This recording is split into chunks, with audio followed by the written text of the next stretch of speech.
presented by Signature Global, the Millennia 4, Sector 37D, Gurugram, bang on Dwarka Expressway. Co-powered by Rakesh Masale. असली स्वाद बांटने से बढ़ता है। दिल्ली के सीएम अरविंद केजरीवाल का नौजवानों को सुनेहा कि आम आदमी पार्टी की सरकार आने ते खत्म करांगे भ्रिष्टाचार ते बिना रिश्वत तो मिलणगियां सरकारी नौकरियां ते भ्रिष्टाचार खत्म कर पंजाब च वापस लियावांगे उद्योग।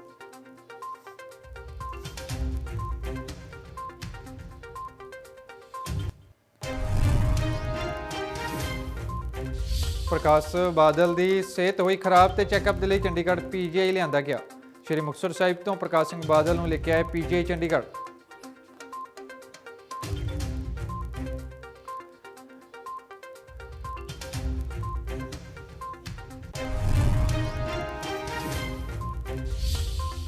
भारत के कई हिस्सों च भूचाल के झटके आए महसूस तो शिमला श्रीनगर नोएडा पुंछ ते इलाकों के आया भूचाल पर जानी नुकसान तो रहा बचा।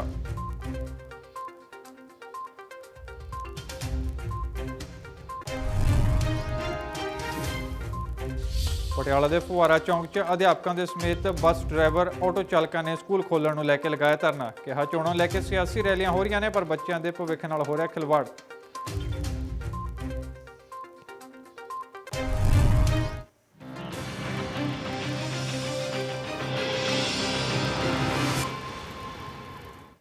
सत श्री अकाल जी, पंजाब विशेष तुसीं देख रहे हो तो इंडिया न्यूज़ पंजाब ते मैं मनप्रीत गिल तुहाडा स्वागत करदा। खास खबरां लेके हाज़र हाँ तो विधान सभा चोणों का समय सियासी माहौल भखिया होया तो इस दौरान जो है चोण प्रचार किया जा रहा। तो जे गल की जाए नवजोत सिंह सिद्धू की तो उन्होंने एक वीडियो वायरल हो रही है जिथे नवजोत सिंह सिद्धू चोण प्रचार के लिए जाते हैं, डोर टू डोर प्रचार करते हैं। पर जो वीडियो वायरल होंदी है उस नज़र ये आता है कि नवजोत सिंह सिद्धू के लिए लोग घर का दरवाजा ही नहीं खोलते। तो नवजोत सिंह सिद्धू जो डोर टू डोर प्रचार करते हैं अमृतसर दी गलियां दे विच लोकां दे घर दे बाहर जाते हैं तो ये पता लगता है कि लोग नवजोत सिंह सिद्धू के लिए घर के दरवाजे ही नहीं खोलते, जिसके संकेत कई निकलते हैं।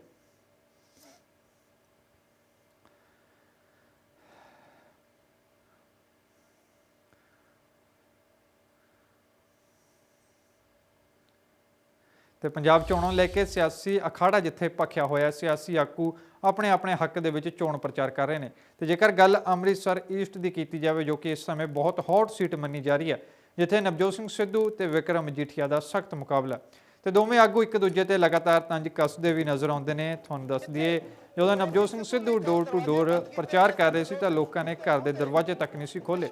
तो जिसते विक्रम मजीठिया का कहना है कि जदों विक्रम मजीठिया अमृतसर आते हैं चोण प्रचार करने लिए तो लोग उन्हों समर्थन करते हैं तो दरवाजे भी खोलते हैं। तो इस तो किते ना किते समझ आता है कि लोग किस नूं वोट पाउण च अपना रुझान दिखा रहे हैं। जिन्हां नाल मैं लोगों का धन्यवाद कर सका। ये वो इलाका है जिथे कल नवजोत सिंह सिद्धू दे आउण ते बूहे बंद करते गए। ये वो इलाका है जिन्हें नवजोत सिंह सिद्धू नूं 18 साल मान दिता मगर नवजोत सिंह सिद्धू ਉਹਦੀ घर दी ना किसी सुख च ना किसी दुख च ना डिवेलपमेंट च।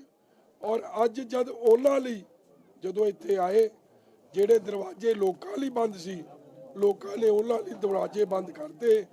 अज शैंकी जी जिन्हां दी घर दी ਉਹ वीडियो है ये 24 घंटे उन्हां दी गड्डी च रहण वाले उन्हां दे निकटवर्ती लोग उन्हां नाल रह के राजी नहीं कि कारगुजारी इन्नी माड़ी आ। तो जिन्हां नूं ਲੱਭਦੇ नहीं सी उन्हां ने तां कित्थे रहना। इसलिए बहुत इन्हां दा धन्नवाद है, पार्टी च जी आयां नूं है। और श्रोमणी अकाली दल का काफला जिस तेजी नाल वध रहा है मैं समझदा नवजोत सिंह सिद्धू नूं आपदी जमानत ही बचा लैण ते बड़ी प्राप्त। पंजाब कांग्रेस के प्रधान ने नवजोत सिंह सिद्धू उन्होंने वालों भी अमृतसर के प्रैस कॉन्फ्रेंस की जाती है। तो इस प्रैस कॉन्फ्रेंस के डॉक्टर धर्मवीर गांधी भी सिद्धू के नाल मौजूद रहते हैं। सिद्धू चोण प्रचार के रुझे हुए हैं। उत्थे ही धर्मवीर गांधी कहते हैं कि मैं कांग्रेसी तो नहीं हाँ पर नवजोत सिंह सिद्धू के समर्थन के जरूर हाँ। तो सिद्धू के हक के धर्मवीर गांधी भी चोण प्रचार करते नज़र आ रहे हैं। इस दौरान कि कुछ नवजोत सिंह सिद्धू और डॉक्टर धर्मवीर गांधी का कहना तुहानूं सुना देने ਉਹ ਕਹਿੰਦਾ I would like to be remembered as a man who made the difference। मैं क्रिकेट खेडी, मैं कमेंट्रियां कीतियां, मैं शो कीते, मैरिट ऑनर हुंदी सी। ਭਾਈ ਮੈਂ ਮੋਟੀਵੇਸ਼ਨਲ ਟਾਕਸ ਕੀਤੀਆਂ, ਕਿਹੜਾ ਬਿਰਲਾ ਟਾਟਾ ਹੈ ਜਿਹਨੇ ਬੁਲਾ ਕੇ 25 ਲੱਖ ਨਹੀਂ ਦਿੱਤੇ ਇੱਕ ਟਾਕ ਦੇ, ਲੇਕਿਨ ਉਹ ਲੋਕਾਂ ਨੂੰ ਖੁਸ਼ੀ ਦੇ ਸਕਦੀ ਸੀ, ਉਹ ਲੋਕਾਂ ਨੂੰ ਸੇਧ ਦੇ ਸਕਦੀ। ਚੁਣੀ ਨਵਜੋਤ ਸਿੰਘ ਸਿੱਧੂ ਨੇ ਪੋਲਿਟਿਕਸ ਸਭ ਕੁਝ ਛੱਡ ਕੇ, ਕਿਉਂ? ਕਿਉਂਕਿ ਇਹ ਬਾਬੇ ਨਾਨਕ ਦੇ ਫਲਸਫੇ ਦੇ ਨਾਲ ਲੋਕਾਂ ਦੀ ਜ਼ਿੰਦਗੀ ਨੂੰ ਬਦਲ ਸਕਦਾ ਹੈ, ਪੰਜਾਬ ਨੂੰ ਬਦਲ ਸਕਦਾ ਹੈ, ਖੁਸ਼ਹਾਲੀ ਦੀ ਰਾਹ ਤੇ ਤੋਰ ਸਕਦਾ ਹੈ, ਪੰਜਾਬ ਨੂੰ ਇੱਕ ਐਸਾ ਸੂਬਾ ਬਣਾ ਸਕਦਾ ਹੈ। I want to see Punjab regain its pristine glory, ਉਹ ਗਲੋਰੀ ਜਿਹੜੀ ਸਰਦਾਰ ਮਨਮੋਹਨ ਸਿੰਘ ਨੇ ਬਹੁਤ ਖੂਬਸੂਰਤੀ ਦੇ ਨਾਲ ਇਕਨੋਮੀ ਨੂੰ ਖੋਲ ਕੇ ਲਿਆਂਦੀ।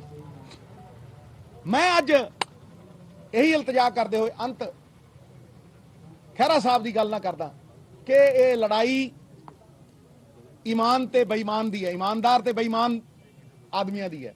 ਇਹ ਚੋਰਾਂ, ਠੱਗਾਂ, ਬਨਾਰਸੀ ਠੱਗਾਂ ਜਿਨ੍ਹਾਂ ਨੇ ਮਾਫੀਏ ਚਲਾਏ, ਔਰ ਪੰਜਾਬ ਨੂੰ ਬਦਲਣ ਵਾਲਿਆਂ ਦੀ ਹੈ। ਨੇਕੀ ਤੇ ਬਦੀ ਦੀ ਹੈ, ਹਰਾਮ ਈਮਾਨ ਦੀ ਹੈ। ਚੁਣ ਲਓ, ਫਿਰ ਬਾਅਦ ਦੇ ਵਿੱਚ ਨਾ ਕਹੀਓ, ਪਛਤਾਈਓ ਨਾ, ਕਿਉਂਕਿ ਅੱਜ ਤੁਹਾਡੇ ਕੋਲ ਵਿਕਲਪ ਨੇ। ਔਰ ਮੈਂ ਤੁਹਾਨੂੰ ਅੱਜ ਕਹਿ ਰਿਹਾ, ਇਹ ਲੀਡਰ ਤੈਅ ਕਰੇਗਾ। ਦੋ ਹੀ ਮੁੱਦੇ ਨੇ, ਜਾਂ ਤਾਂ ਵੱਡਾ ਮੁੱਦਾ ਹੋਵੇ, ਮੁੱਦਾ ਮਾਫੀਆ। ਆਪਦੇ ਹਰ ਖੇਤਰ ਨੂੰ, ਆਰਥਿਕ ਗਤੀਵਿਧੀ ਦਾ ਕੋਈ ਖੇਤਰ ਹੋਵੇ, ਚਾਹੇ ਉਹ ਖਨਨ ਹੋਵੇ, ਚਾਹੇ ਉਹ ਟਰਾਂਸਪੋਰਟ ਹੋਵੇ, ਚਾਹੇ ਉਹ ਸ਼ਰਾਬ ਦਾ ਕਾਰੋਬਾਰ ਹੋਵੇ, ਚਾਹੇ ਨਸ਼ੇ ਦਾ ਕਾਰੋਬਾਰ ਹੋਵੇ, ਚਾਹੇ ਕੇਬਲ ਦਾ ਕਾਰੋਬਾਰ ਹੋਵੇ, ਚਾਹੇ ਉਹ ਦੂਜੇ ਰੇਤਾ ਬਜਰੀ ਦਾ ਕਾਰੋਬਾਰ ਹੋਵੇ, ਸਾਰਿਆਂ ਦੇ ਉੱਤੇ ਇੱਕ ਮਾਫੀਆ ਜਿਹੜਾ ਕਿ ਹਰ ਪਾਰਟੀ 'ਚ ਹਾਜ਼ਰ ਹੈਗਾ ਹੈ, ਉਸ ਮਾਫੀਏ ਦੇ ਨੇ ਪੰਜਾਬ ਦੀ ਆਰਥਿਕਤਾ ਨੂੰ ਨਾਗਵਾਲ ਪਾਇਆ ਹੋਇਆ, ਸੱਪ ਵਾਂਗੂ ਵੜਿਆ ਹੋਇਆ ਹੈਗਾ ਤੇ ਪੰਜਾਬ ਨੂੰ ਰਸਾਤਲ ਵਿੱਚ ਧੱਕ ਦਿੱਤਾ ਹੈਗਾ। ਤਾਂ ਉਹਦਾ ਇੱਕ ਕਾਰਨ ਜਿਹੜਾ ਮਸ਼ਹੂਰ, ਸਭ ਤੋਂ ਵੱਡਾ ਕਾਰਨ ਹੈ, ਉਹ ਮਾਫੀਆ ਰਾਜ ਹੈਗਾ।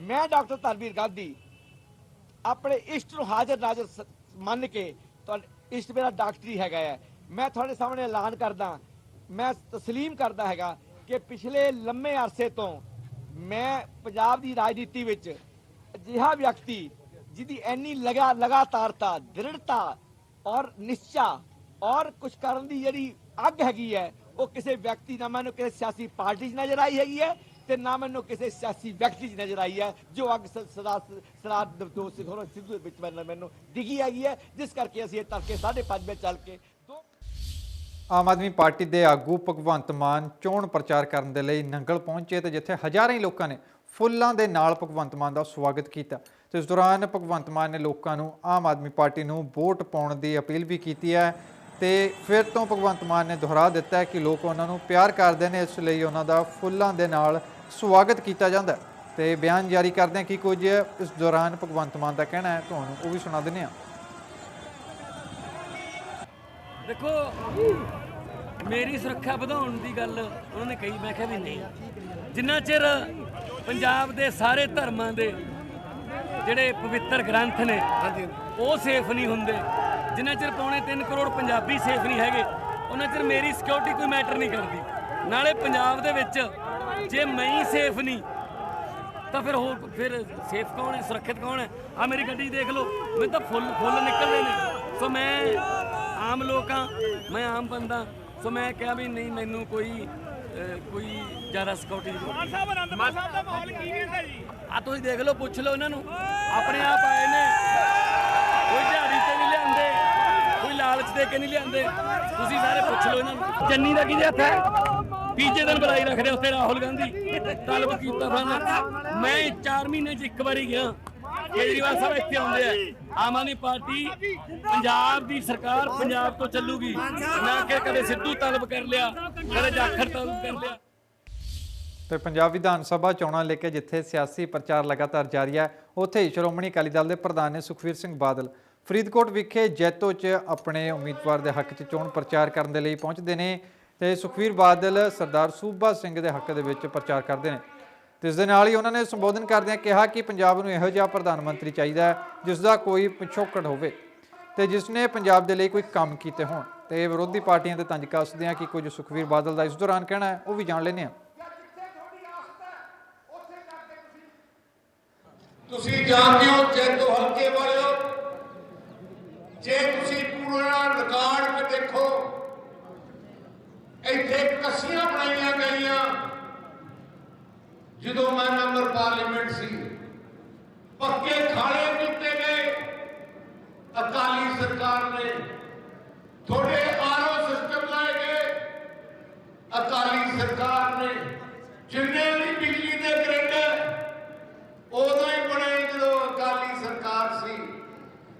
ਭਾਵੇਂ ਜੈਤੋ ਸ਼ਹਿਰ ਦੇ ਜਿੰਨਾ ਤਰੱਕੀ ਹੋਈ ਹੈ, ਜੋ ਕੁਝ ਬਣਿਆ, ਤੁਸੀਂ ਜੈਤੋ ਹਲਕੇ 'ਚ ਨਹੀਂ ਦੱਸ ਸਕਦੇ ਕਿ ਆਹ ਚੀਜ਼ ਜੈਤੋ ਹਲਕੇ ਵਿੱਚ ਕਾਂਗਰਸ ਪਾਰਟੀ ਦੀ ਦੇਣ ਹੈ।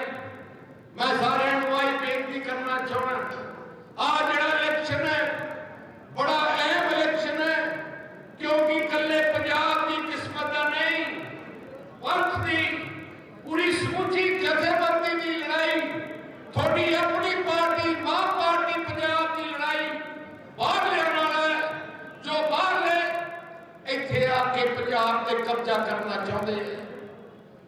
ਸ਼੍ਰੋਮਣੀ ਅਕਾਲੀ ਦਲ 100 ਸਾਲ ਪੁਰਾਣੀ ਪਾਰਟੀ ਹੈ। ਤੁਸੀਂ ਆਪਣੇ ਘਰਾਂ ਜਾ ਕੇ ਦੇਖੋ, ਤੁਹਾਡੇ ਬਜ਼ੁਰਗਾਂ ਦੀਆਂ ਫੋਟੋਆਂ ਸਾਹਿਬ ਬਾਦਲ ਨਾਲ ਜਾਂ ਅਕਾਲੀ ਜਥਿਆਂ ਜਾਂਦੇ ਤੁਹਾਡੀਆਂ ਫੋਟੋਆਂ ਹੋਣੀਆਂ। ਅਕਾਲੀ ਦਲ ਪਾਰਟੀ ਉਹ ਪਾਰਟੀ ਹੈ ਜਿਸ ਨੇ ਗਰੀਬ ਕਿਸਾਨ ਮਜ਼ਦੂਰ ਦੀ ਲੜਾਈ ਲੜੀ, ਪੰਜਾਬ ਤੇ ਪੰਜਾਬੀਆਂ ਦੀ ਲੜਾਈ ਲੜੀ। ਜਿਹੜੇ ਵੀ ਦੂਜੇ ਪਾਰਟੀਆਂ ਉਹਨਾਂ ਦਾ ਕੋਈ ਲਗਾ ਤੁਹਾਡੇ ਨਾਲ ਨਹੀਂ, ਪੰਜਾਬ ਨਾਲ ਨਹੀਂ, ਉਹ ਤਾਂ ਇਕੱਲਾ ਇੱਥੇ ਲੁੱਟਣ ਹੁੰਦੇ, ਜਿਵੇਂ ਮੁਗਲ ਆਉਂਦੇ ਸੀ, ਅੰਗਰੇਜ਼ ਆਏ ਹੈ, ਉਹਨਾਂ ਦਾ ਕੋਈ ਦੇਸ਼ ਨਾਲ ਲਗਾ ਨਹੀਂ ਸੀ। ਤੁਸੀਂ ਆਪ ਜਾਣਦੇ ਹੋ ਜੋ ਕੁਝ ਵੀ ਪੰਜਾਬ 'ਚ ਬਣਿਆ ਅਕਾਲੀ ਸਰਕਾਰ ਦੇ ਦੌਰਾਨ ਬਣਿਆ। ਜਿੰਨੇ ਵੀ ਥਰਮਲ ਪਲਾਂਟ ਪੰਜਾਬ ਦੇ 100% ਸਾਰੇ ਅਕਾਲੀ ਸਰਕਾਰ ਨੇ ਬਣਾਏ। ਭਾਖੜਾ ਡੈਮ ਤੋਂ ਬਗੈਰ ਆਮ ਆਦਮੀ ਪਾਰਟੀ ਸਭ ਤੋਂ ਵੱਡੇ ਠੱਗਾਂ ਦੀ ਪਾਰਟੀ। ਤੁਸੀਂ ਦੇਖ ਲਓ ਕੇਜਰੀਵਾਲ ਜੋ ਕਹਿੰਦਾ ਉਹਦੇ ਉਲਟ ਕਰਦਾ ਹੈ। ਕੇਜਰੀਵਾਲ, ਕਈ ਲੋਕੀ ਕਹਿੰਦੇ ਹੈ, ਕੰਧਾਂ ਤੇ ਲਿਖਿਆ ਕਿ ਕੇਜਰੀਵਾਲ ਨੂੰ ਇੱਕ ਮੌਕਾ ਦਿਓ। ਕੇਜਰੀਵਾਲ ਦੀ ਅਸਲੀਅਤ ਪਤਾ ਤੁਹਾਨੂੰ? ਆਈ ਕੇਜਰੀਵਾਲ ਹੈ ਜਿਹਨੇ 2 ਸਾਲ ਪਹਿਲੇ 2.5 ਸਾਲ ਪਹਿਲੇ ਸੁਪਰੀਮ ਕੋਰਟ 'ਚ ਦਰਖਾਸਤ ਦਿੱਤੀ ਹੈ ਕਿ ਪੰਜਾਬ ਦਾ ਪਾਣੀ ਸਾਨੂੰ ਚਾਹੀਦਾ ਹੈ, ਕਿਉਂਕਿ ਸਾਨੂੰ ਉੱਥੇ ਪਾਣੀ ਦੀ ਲੋੜ ਹੈ। ਜੇ ਪੰਜਾਬ ਦਾ ਕੇਜਰੀਵਾਲ ਕੋਲ ਆ ਗਿਆ, ਇਹਨਾਂ ਦੇ ਲੀਡਰਾਂ ਦੀ ਹਿੰਮਤ ਨਹੀਂ ਕਿ ਉਹਦੇ ਸਾਹਮਣੇ ਖੜ ਜਾਣ, ਪਾਣੀ ਬਾਹਰ ਜਾਊਗਾ। ਆਈ ਕੇਜਰੀਵਾਲ ਕਹਿੰਦਾ ਪੰਜਾਬ ਦੇ ਥਰਮਲ ਪਲਾਂਟ ਬੰਦ ਕਰਾ ਦਿਓ, ਕਿਉਂਕਿ ਧੂਆਂ ਉੱਥੇ ਹੁੰਦਾ ਹੈ, ਕਿਉਂਕਿ ਆਪਣਾ ਬਿਜਲੀ ਬੰਦ ਕਰਾਉਣਾ ਚਾਹੁੰਦੇ ਹੋ। ਆਈ ਕੇਜਰੀਵਾਲ ਕਹਿੰਦਾ ਕਿ ਪੁਰਾਣੀ ਜਿਹੜੇ ਕਿਸਾਨ ਸਾੜਦੇ ਉਹਨਾਂ ਦੇ ਪਰਚੇ ਤੋਂ ਜੁਰਮਾਨੇ ਕਰੋ। ਐਸੇ ਬੰਦੇ ਤੇ ਵਿਸ਼ਵਾਸ ਕਰੋਗੇ? ਹੁਣ ਕੋਵਿਡ ਦੀ ਬਿਮਾਰੀ ਸੀ, ਕਿਤੇ ਕੇਜਰੀਵਾਲ ਪੰਜਾਬ 'ਚ ਆਇਆ, ਕਿਤੇ ਕੋਈ ਲੰਗਰ ਵੰਡਿਆ, ਕਿਤੇ ਕੋਈ ਦਵਾਈ ਵੰਡੀ। ਜੇ ਸੇਵਾ ਕੀਤੀ ਸ਼੍ਰੋਮਣੀ ਅਕਾਲੀ ਦਲ ਨੇ ਕੀਤੀ, ਸ਼੍ਰੋਮਣੀ ਗੁਰਦੁਆਰਾ ਪ੍ਰਬੰਧਕ ਕਮੇਟੀ ਨੇ ਕੀਤੀ। ਤੇ ਨਵਜੋਤ ਸਿੰਘ ਸਿੱਧੂ ਅਤੇ ਵਿਕਰਮ ਮਜੀਠੀਆ ਦਾ ਇਸ ਵਾਰ ਸਖਤ ਮੁਕਾਬਲਾ, ਪੇਚ ਦੋਵਾਂ ਸਿਆਸੀ ਆਗੂਆਂ ਦਾ ਫਸਿਆ ਹੋਇਆ। ਤੇ ਅੰਮ੍ਰਿਤਸਰ ਪੂਰਬੀ ਤੋਂ ਦੋਵਾਂ ਨੇ ਚੋਣ ਲੜਨੀ ਇੱਕ ਦੂਜੇ ਦੇ ਖਿਲਾਫ ਤਾਂ ਦੇਖਿਆ ਜਾ ਰਿਹਾ ਹੈ ਕਿ ਦਰਜਨਾਂ ਹੀ ਕਾਂਗਰਸੀ ਆਪਣੇ ਪਰਿਵਾਰ ਸਮੇਤ ਅਕਾਲੀ ਦਲ ਦੇ ਵਿੱਚ ਸ਼ਾਮਲ ਹੋ ਜਾਂਦੇ ਨੇ ਤੇ ਵਿਕਰਮ ਮਜੀਠੀਆ ਅਕਾਲੀ ਦਲ ਦੇ ਵਿੱਚ ਉਹਨਾਂ ਨੂੰ ਸ਼ਾਮਲ ਕਰਵਾਉਂਦੇ ਨੇ ਤੇ ਉਹਨਾਂ ਦਾ ਸਵਾਗਤ ਵੀ ਕਰਦੇ ਨੇ। ਤੇ ਪ੍ਰੈਸ ਕਾਨਫਰੰਸ ਦੌਰਾਨ ਕੀ ਕੁਝ ਵਿਕਰਮ ਮਜੀਠੀਆ ਦੇ ਇਸ ਬਾਰੇ ਕਹਿਣਾ ਹੈ ਤੁਹਾਨੂੰ ਸੁਣਾ ਦਿੰਦੇ ਹਾਂ। ਕੁਝ ਦਿਨ ਪਹਿਲਾਂ ਇੱਕ ਵੀਡੀਓ ਸਾਹਮਣੇ ਆਈ ਸੀ ਔਰ ਤੁਸੀਂ ਪ੍ਰੈਸ ਵਾਲੇ ਵੀਰ ਉੱਥੇ ਸਾਰੇ ਪਹੁੰਚੇ ਵੀ ਸੀ, ਜਿੱਥੇ ਕਾਂਗਰਸ ਦੇ ਪ੍ਰਧਾਨ ਨਵਜੋਤ ਸਿੰਘ ਸਿੱਧੂ ਰਿਸ਼ੀ ਸਾਹਿਬ ਦੇ ਕੋਲ, ਮਨਜੀਤ ਸਿੰਘ ਜੀ ਵੇਰਕਾ ਸਾਹਿਬ ਕੋਲ ਤੇ ਹੋਰ ਪ੍ਰਜਾਪਤ ਭਾਈਚਾਰੇ ਦੇ ਲੀਡਰ ਸਾਹਿਬਾਨਾਂ ਕੋਲ ਗਏ ਸਨ ਔਰ ਇਹਨਾਂ ਨੂੰ ਉਹਨਾਂ ਨੇ ਬਣਾਉਣ ਦੀ ਕੋਸ਼ਿਸ਼ ਕੀਤੀ ਸੀ, ਮਗਰ ਉਹਨਾਂ ਦੀ ਕਾਰਗੁਜ਼ਾਰੀ, ਉਹਨਾਂ ਦੀ ਜੋ ਲੋਕਾਂ ਪ੍ਰਤੀ ਨਫ਼ਰਤ ਹੈ, ਉਹਨਾਂ ਦੀ ਜੋ ਲੋਕਾਂ ਪ੍ਰਤੀ ਸੋਚ ਹੈ, ਜੋ ਤੋਂ ਦੁਖੀ ਹੋ ਕੇ ਉਹਨਾਂ ਗੱਲਾਂ ਤੋਂ ਜਿਨ੍ਹਾਂ ਨੇ ਟਕਸਾਲੀ, ਮੈਂ ਕਹਿ ਸਕਦਾ ਕਾਂਗਰਸੀ ਪਰਿਵਾਰ, ਜਮਾਂਦਰੂ ਦੂਜੀ ਤੀਜੀ ਪੀੜ੍ਹੀ ਕਾਂਗਰਸੀ ਪਰਿਵਾਰ ਅੱਜ ਰਾਹੁਲ ਗਾਂਧੀ ਨੂੰ ਸੁਨੇਹਾ ਭੇਜ ਰਿਹਾ, ਸੋਨੀਆ ਗਾਂਧੀ ਨੂੰ ਸੁਨੇਹਾ ਭੇਜ ਰਿਹਾ ਕਿ ਜਿਹੜਾ ਪ੍ਰਧਾਨ ਤੁਸੀਂ ਲਾਇਆ ਹੈ ਉਹਦੀ ਕਾਰਗੁਜ਼ਾਰੀ ਇੰਨੀ ਕਮਾੜੀ ਹੈ ਕਿ ਉਹਦੇ ਨਾਲ ਕਦੇ ਕਾਂਗਰਸ ਕੀ ਪੰਜਾਬ ਕਦੇ ਤਰੱਕੀ ਨਹੀਂ ਕਰ ਸਕਦਾ। ਔਰ ਅੱਜ ਮੈਂ ਵੇਰਕਾ ਜੀ ਨੂੰ, ਸਾਹ ਮਨਜੀਤ ਸਿੰਘ ਵੇਰਕਾ ਸਾਹਿਬ ਨੂੰ, ਸਾਹ ਰਿਸ਼ੀ ਜੀ ਨੂੰ, ਵਰਿੰਦਰਪਾਲ ਰਿਸ਼ੀ ਜੀ ਨੂੰ, ਸਾਹ ਰਘਵੀਰ ਸਿੰਘ ਜੀ, ਰਾਜਾ ਸੰਸੀ ਜੀ ਨੂੰ, ਸਰ ਮੇਵਾ ਸਿੰਘ ਜੀ ਨੂੰ, ਸਾਹ ਬਲਬੀਰ ਸਿੰਘ ਜੀ ਪੰਜਵੜ ਸਾਹਿਬ ਨੂੰ, ਇਹ ਲੰਮੀ ਚੌੜੀ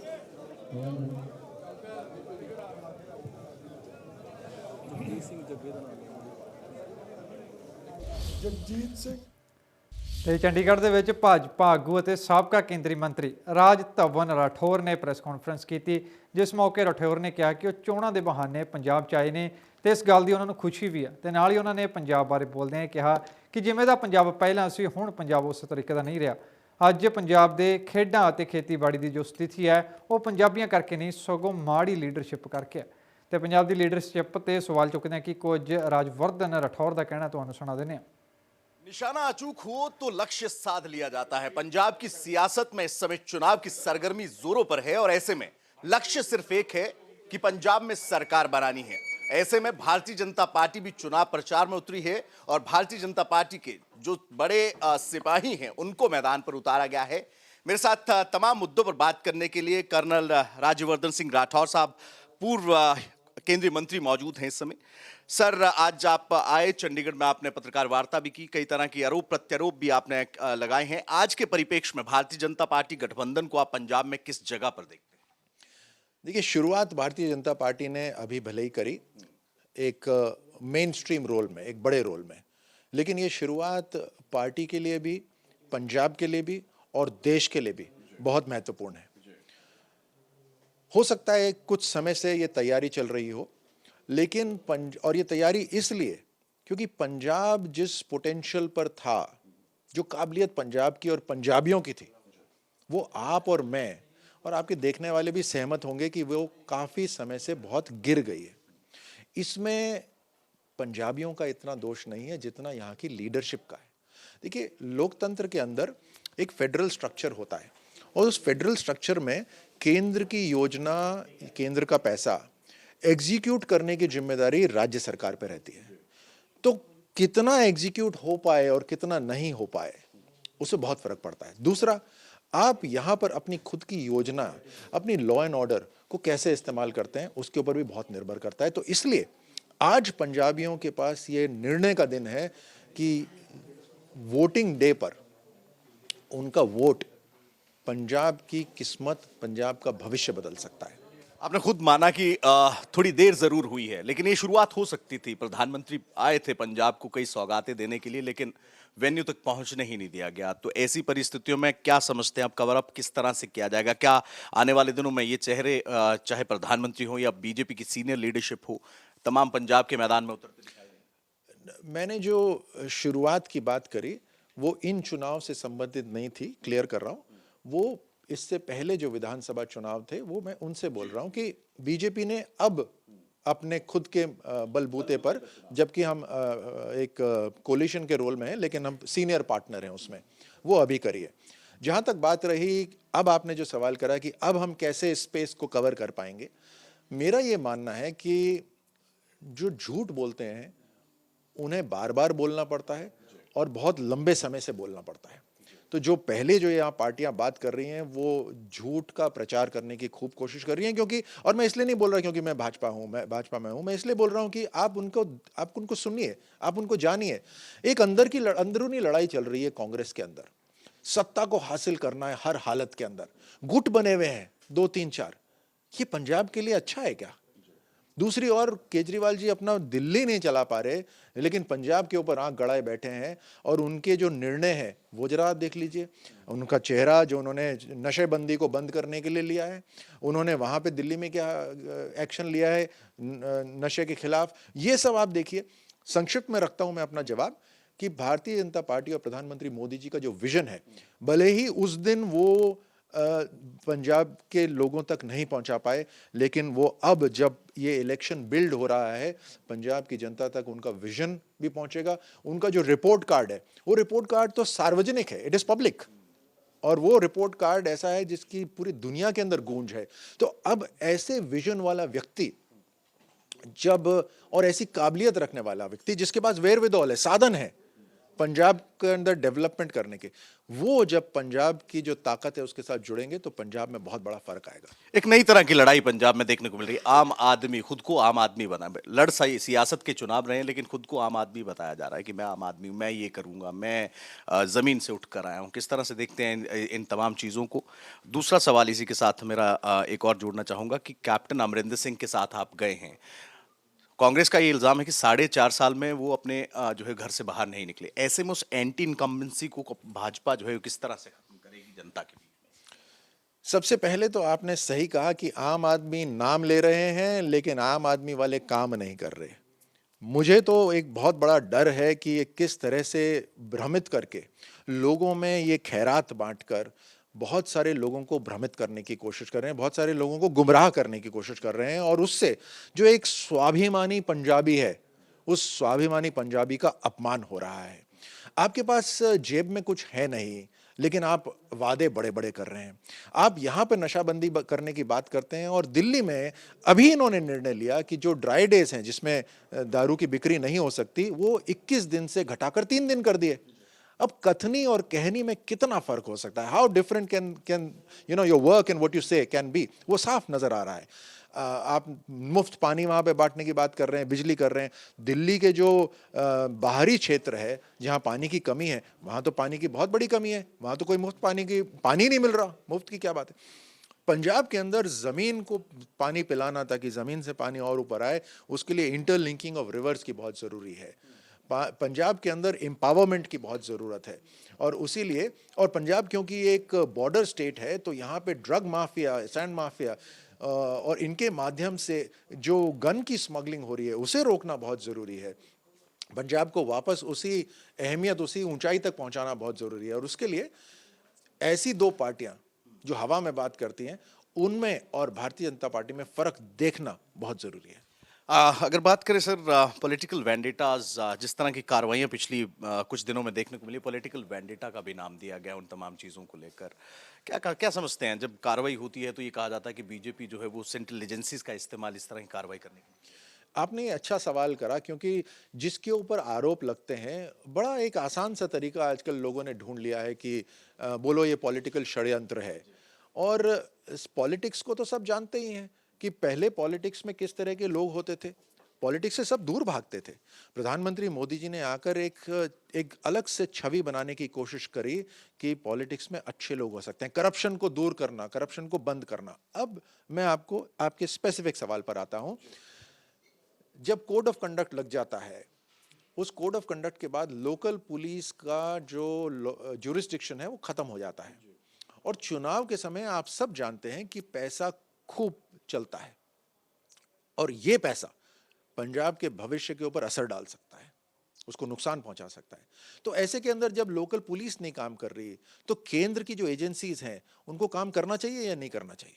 अच्छा चलिए, काम कर लिया। अब ये एंड ऑल नहीं है, उन्होंने पकड़ भी लिया, उन्होंने सजा भी सुना दी, ऐसा नहीं है।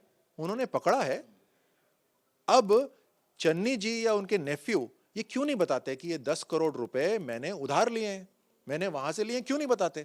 अभी तक चुप क्यों है? कितने दिन निकल गए, अभी तक कोर्ट क्यों नहीं गए? बताया क्यों नहीं कि ये रहे कागज मेरे उधार के, 10 करोड़ उधार के। मैं तो अभी पंजाब में आया हूं, मैं तो आप सबसे बात करी, सबसे सुना कि यहाँ तो रेट लिस्ट चलती है सीएम साहब के पास में, काम होगा लेकिन ये रेट लिस्ट है। तो इस तरह का शासन पंजाब में चाहिए क्या पंजाबियों को? आखिरी सवाल मेरा आपसे, सीएम चेहरे उतार दिए गए हैं भगवंत मान आम आदमी पार्टी की ओर से, कांग्रेस का भी कल जो है वो डिक्लेरेशन हो जाएगा। कितना कैपेबल मानते हैं दोनों जो चेहरे इस समय हैं, चाहे वो चरणजीत सिंह चन्नी का नाम हो, नवजोत सिंह सिद्धू का नाम हो या भगवंत मान जिनको बना ही दिया गया है, और आपके गठबंधन का चेहरा कौन? मुझसे ज्यादा जिसका जवाब पंजाब की जनता दे सकती है। कितना विश्वास है आपको जो अभी चेहरे अनाउंस हुआ है या जो पार्टी अनाउंस करना चाहती है उसके जो ड्रामेटिक्स हो रहे हैं पिछले कई महीनों से, दिन भी नहीं कई महीनों से चल रहे हैं वो ड्रामेटिक्स, क्या उन पे आपको कभी विश्वास होता है? और चेहरा इतना महत्वपूर्ण कैसे होने लग गया? क्या नीति और नीयत ज्यादा महत्वपूर्ण नहीं है? क्या जो चेहरा हो उसके ऊपर एक पार्टी की निगाह, जिसको ओवरसाइट बोलते हैं, वो जरूरी नहीं है। क्या ऑल इन ऑल हो जाना चाहिए, करता धरता सब एक व्यक्ति? तो वही तो मिस गवर्नेंस यहाँ पंजाब में हो रही है। भारतीय जनता पार्टी का चेहरा पार्लियामेंट्री बोर्ड डिसाइड करता है, चाहे पहले डिसाइड करे चाहे बाद में डिसाइड करे, वो अपने स्थिति को देखकर डिसाइड करता है। लेकिन फिर कहूंगा, नीति और नियत पंजाब के लिए ज्यादा जरूरी है। तो भाजपा के वरिष्ठ सिपह सलार इस समय मैदान में हैं, जो तर्कस से तीर विपक्ष की ओर से भी छोड़े जा रहे हैं, उनका अपने तीरों से जवाब जो है दिया जा रहा है और प्रयास यही किया जा रहा है कि लक्ष्य यानी कि पंजाब में सरकार बनाने का जो लक्ष्य साधा गया है उसको प्राप्त किया जा सके। कैमरा पर्सन वेद के साथ विपिन परमार, इंडिया न्यूज, चंडीगढ़। ਤੇ ਚੋਣ ਅਖਾੜਾ ਪੂਰੀ ਤਰ੍ਹਾਂ ਪੱਖਿਆ ਹੋਇਆ। 20 ਫਰਵਰੀ ਨੂੰ ਵਿਧਾਨ ਸਭਾ ਚੋਣਾਂ ਨੇ ਤੇ 10 ਮਾਰਚ ਨੂੰ ਨਤੀਜੇ ਆ ਜਾਣਗੇ। ਸਾਫ਼ ਹੋ ਜਾਵੇਗਾ ਕਿ ਕਿਹੜੀ ਪਾਰਟੀ ਤੇ ਮੋਹਰ ਲਾਈ ਹੈ ਪੰਜਾਬ ਦੇ ਲੋਕਾਂ ਨੇ। ਪਰ ਹਾਲ ਹੀ ਦੇ ਵਿੱਚ ਹਰ ਇੱਕ ਪਾਰਟੀ ਚੋਣ ਪ੍ਰਚਾਰ ਦੇ ਵਿੱਚ ਰੁੱਝੀ ਹੋਈ ਹੈ। ਆਪਣੇ ਆਪਣੇ ਮੈਨੀਫੈਸਟੋ ਵੀ ਬਣਾਏ ਜਾਣਗੇ, ਵੱਡੇ ਐਲਾਨ ਕੀਤੇ ਜਾਣਗੇ। ਪੰਜਾਬ ਦੇ ਲੋਕਾਂ ਨੂੰ ਫਿਰ ਜੋ ਹੈ ਵੋਟ ਪਾਉਣ ਦੇ ਲਈ ਮਜਬੂਰ ਕੀਤਾ ਜਾਵੇਗਾ, ਆਪਣੇ ਮਗਰ ਲਾਇਆ ਜਾਵੇਗਾ। ਪਰ ਦੇਖਣਾ ਹੋਵੇਗਾ ਕਿ ਆਖਿਰਕਾਰ ਸਰਕਾਰ ਕਿਸ ਦੀ ਬਣਦੀ ਹੈ ਤੇ ਪੰਜਾਬ ਦੇ ਲੋਕਾਂ ਦੇ ਹੱਥ ਹੈ ਕਿ ਸਹੀ ਆਗੂ ਨੂੰ ਵੋਟ ਪਾਉਣੀ ਹੈ ਤੇ ਸਹੀ ਸਰਕਾਰ ਲੈ ਕੇ ਆਉਣੀ ਹੈ। ਤੇ ਫਿਲਹਾਲ ਇਸ ਬੁਲਟਨ ਦੇ ਵਿੱਚ ਇੰਨੀ, ਇਸੇ ਤਰ੍ਹਾਂ ਹੋਰ ਖਬਰਾਂ ਲੈ ਕੇ ਫਿਰ ਹਾਜ਼ਰ ਹੋਵਾਂਗੇ। ਤੁਸੀਂ ਬਣੇ ਰਹੋ ਇੰਡੀਆ ਨਿਊਜ਼ ਪੰਜਾਬ ਦੇ ਨਾਲ ਤੇ ਮੈਨੂੰ ਦਿਓ ਇਜਾਜ਼ਤ। ਸਤਿ ਸ਼੍ਰੀ ਅਕਾਲ।